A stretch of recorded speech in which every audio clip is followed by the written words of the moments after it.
Kisah Abdullah bin Hudzafah radhiyallahu anhu adalah tentang sahabat Nabi yang menunjukkan keteguhan iman yang luar biasa, terutama ketika ia ditawan oleh Romawi.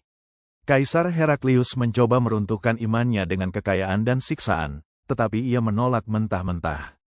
Akhirnya, untuk menyelamatkan 300 tawanan muslim lainnya, Abdullah bersedia mencium kepala kaisar, sebuah tindakan yang dipuji oleh Khalifah Umar bin Khattab radhiyallahu anhu sebagai bentuk pengorbanan. Peristiwa penangkapan dan tawaran kaisar. Penangkapan, Abdullah bin Hudzafah ditangkap oleh tentara Romawi saat menjalankan misi di Palestina. Ujian Heraklius, Kaisar Romawi. Heraklius menawarkan Abdullah harta, pernikahan dengan putrinya, dan jabatan penting asalkan ia meninggalkan agamanya.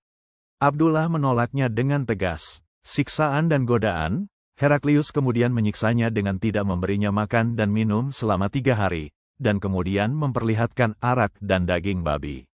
Abdullah tetap menolak, tidak ingin musuh bersorak atas kemalangan agamanya.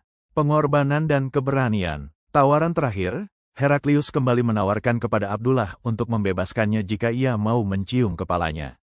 Syarat yang mulia, Abdullah menyetujuinya, namun dengan syarat kaisar harus membebaskan 300 tawanan perang muslim lainnya.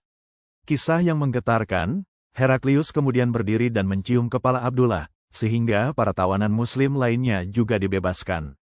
Penghormatan Khalifah Umar bin Khattab.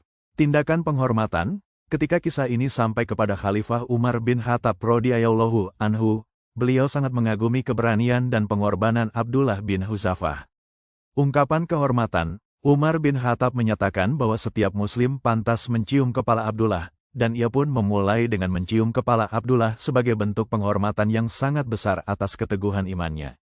Pesan keteguhan iman, teladan bagi umat Islam, kisah Abdullah bin Hudzafah menjadi teladan keteguhan iman, pengorbanan, dan cinta kepada sesama umat Islam. Simbol pengorbanan, tindakannya menunjukkan bahwa dalam kondisi darurat, pengorbanan yang bersifat duniawi demi menyelamatkan banyak jiwa lain adalah perbuatan yang mulia.